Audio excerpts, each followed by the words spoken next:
I think kind of first of all, I've been doing like whatever the fuck I want for a really long time. I've been just following my heart. That's what my parents kind of instilled in me. That's what they taught me. And with the love and the many hugs and much encouragement and all the belief that they had in me allowed me to do a lot of that. So we just talked about inhibition. Well, I didn't have this extra thing to worry about because I had, food, I had shelter, I had awesome parents that were always there. I think it's important to tell people that and to teach people that because, first of all, I'd love for the people that are listening to be great parents too, or do the best they possibly can when they have an opportunity to, because I really think, did a penis pump fall?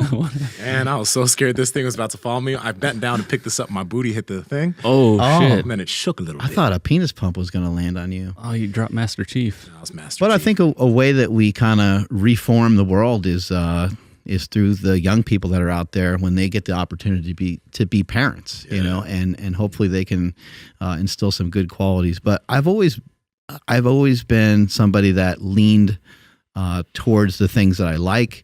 I had a regular job for about a week and I fucking quit. I worked at Marshall's, stocking some shelves. I worked at Marshall's. Hey. Yeah. Do they still have Marshalls? Oh, yeah. Okay. Somewhere. It's outside. Yeah, they told me to clean the bathroom and I was like, I'm out of here. Nice. I'm like, I'm not down with that. What happened to stocking shelves? I thought I could stock some shelves, No, I'm like, I don't know about the cleaning the bathroom. But anyway, I've always leaned towards like doing the shit that I want to do and doing the things that I love to do. It took a lot of time. It took a lot of patience. There wasn't always money in it. It didn't always make sense. But it always made sense to me because I'm like, this is what I'd like to do. I'd have people make other suggestions. Oh, you should work over here. You should work over there. I'm like, I don't want to do any of that. Like, I don't want to be part of any of that. I don't want to work at the fucking airport. I don't want to, work at a store ringing people up or whatever. I didn't want to do any of those things. So I was like, well, what are things that I can do so that I'm simultaneously, I guess like keeping the lights on, paying the bills. So I'm working to kind of maintain my life and lifestyle while I'm working towards what I would consider to be like a fortune, not necessarily in the money, but in just what I was after, which was a combination of money, freedom, and just success, I guess you'd say. Mm-hmm. So that's what I've always been kind of chasing, and I encourage other people to do the same. And it doesn't mean that you go in today and you go, fuck you, I'm quitting my job. Mm-hmm. It means that you follow that secondary or maybe first-dairy skill set that you have of photography, and you go and fucking take your shot. And you do what Tom Segura has talked about and what Bert Kreischer talks about. I really strongly advise that you guys listen to people like that and listen to Joe Rogan, because these are people that made enough money. They carved their way so well.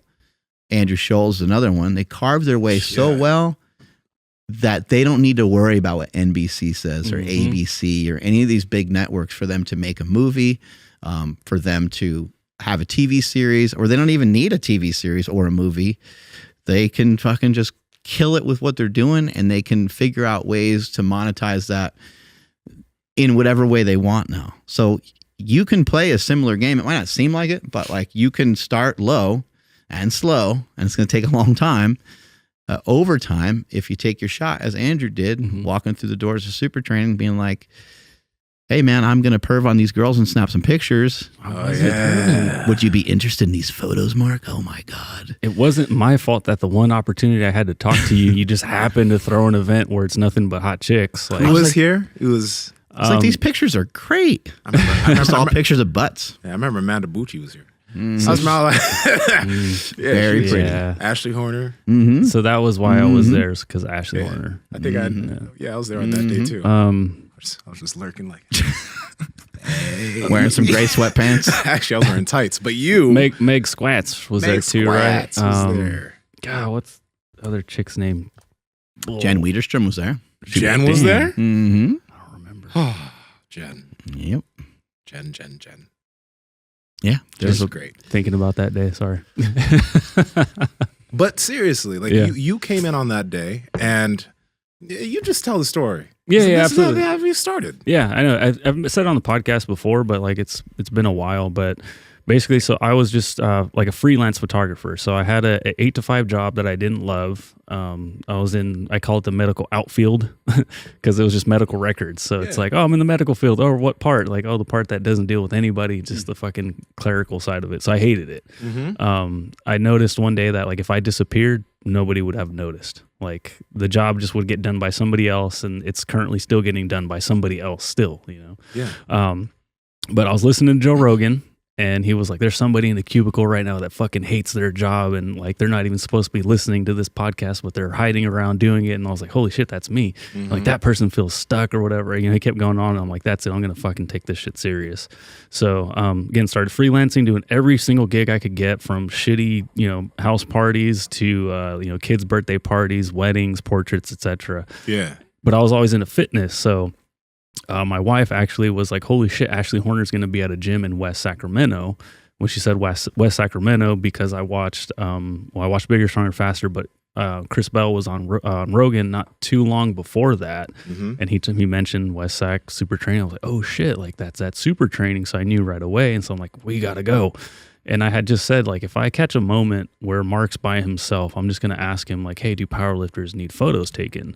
In my head, I was like, oh, he's going to be bombarded with fans, and like, I'm never going to have this opportunity. But there was like a lull in like the events and shit going on, and Mark was just kind of hanging out, and I was like, oh shit, here we go. And so like I walked up to him. I was super nervous, like holy fuck. I was just like, hey man, like I'm a photographer, and like I don't know if powerlifters ever need pictures taken, but you know, I would love to be that photographer. Yeah. And he was like, powerlifters don't need photos taken. I was like, oh fuck, okay, well at least I tried. He's like, but I need a photographer. I don't have an in-house photographer. And I was like, oh shit. And I was like, well, here's my card, you know, like please hit me up and let me know what I can do for you. And I think the number I put on there was like a Google Voice number, because I was trying to pass that card out to as many people as possible, but I didn't want them to have my number. Yeah. And so Mark's trying to text it, and it's going to someone else and shit. And so he ended up having to email me.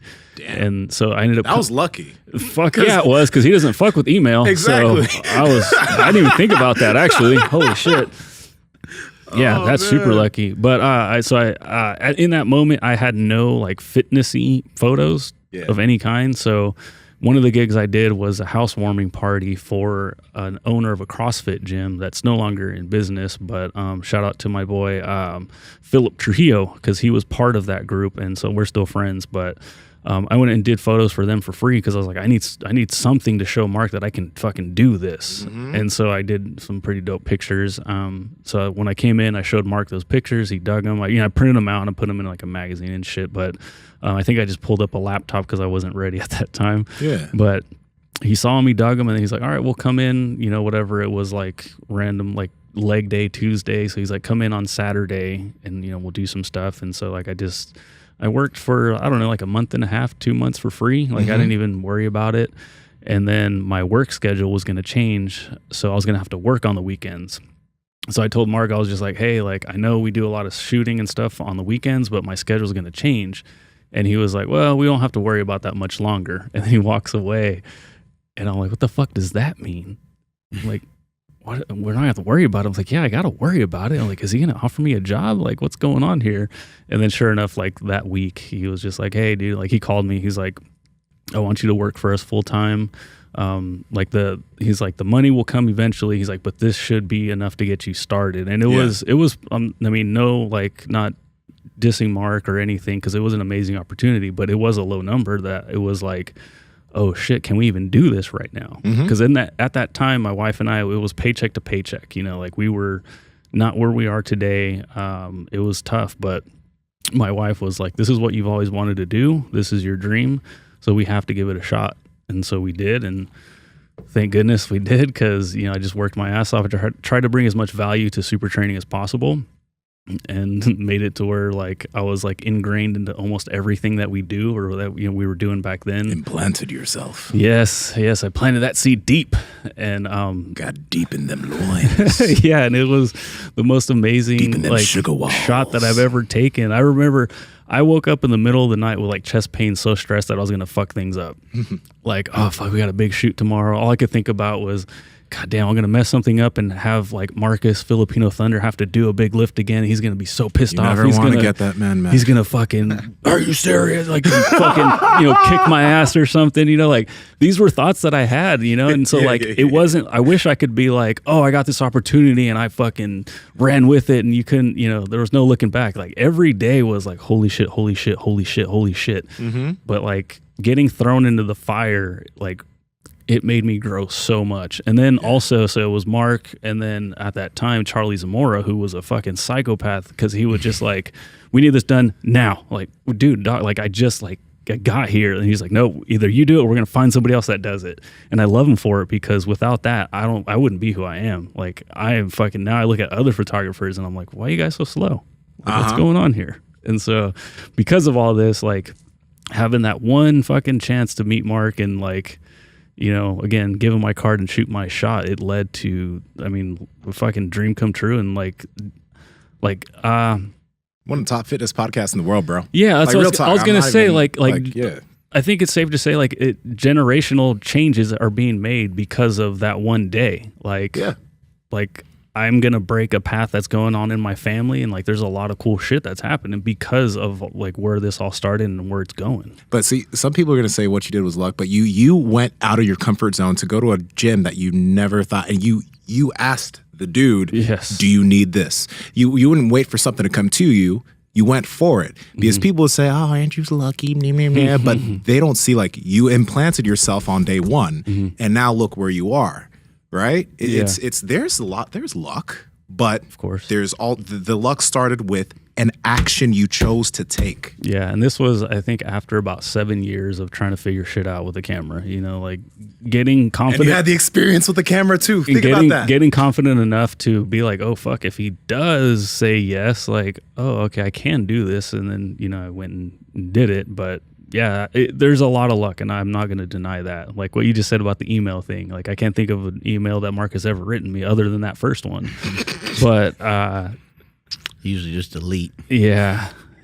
So other than that, there's a lot of just hard work and just fuck comfort zone, dude. My comfort zone was like the size of a dime. How about the podcast though? Because no, seriously, I think you should mention that too, because that's a big deal. Well, okay, so I'll try to be as brief with that one as possible. But Power Project fam, this episode is brought to you by Vivo Barefoot Shoes. We've been wearing these shoes for almost a year now. They're flexible. They have a wide toe box. They allow your feet to get connected to the ground, and they will make your feet stronger. And they don't look like shit like a lot of these other barefoot shoes. Andrew, how can they get them? For the best barefoot shoes on the planet, and they also look really, really good, head over to vivobarefoot.com/powerproject. At checkout, enter promo code PowerProject20 to save 20% off. Again, vivobarefoot.com/powerproject, promo code PowerProject20 to save 20% off. Links to them down in the description, as well as the podcast show notes. Let's go ahead and get back to this podcast. I could just see that changes were being made with the previous like setup of the podcast, and I don't mean personnel. I mean literally like equipment wise setup. And I just kind of looked, and I'm just like, based on manpower, they don't have enough people to run this new setup. Yeah. So I had asked Mark, I'm like, hey, can I be the guy back here just making sure nothing falls apart? And he's just like, okay, yeah, that sounds cool. Then it did go through some personnel changes, and I kind of cornered Mark, and I'm just like, I'm still the guy. I'm going to produce this show. And he's just like, sick. I don't have to find somebody to do it now. And then again, in that moment, I was just like, I don't know what I'm doing. You didn't know shit. I didn't know a fucking thing. I had no clue. Shout out to Krusty Kev. He did help get me on my feet. He's the one that set up the original studio. So he did show me the ropes, but part of the way through of setting up the previous studio, it was like I caught up to his knowledge base, and then we started learning together because he was still in that field. So once we did start hitting record, I had to go back to YouTube University. So like a lot of the shit was all learning on the fly. On YouTube though. On YouTube. Your school was YouTube. Yes, absolutely. That's a big deal. Yeah, no fucking engineering school. No disrespect to anybody that did go to school for this. I actually admire the fuck out of you, and I have a shit ton of questions for you because I have so much to learn. But a lot of people that do want to start this stuff, it's like, no, like you just need a phone and fucking go to anchor.fm and start a podcast right now. Like it's that easy.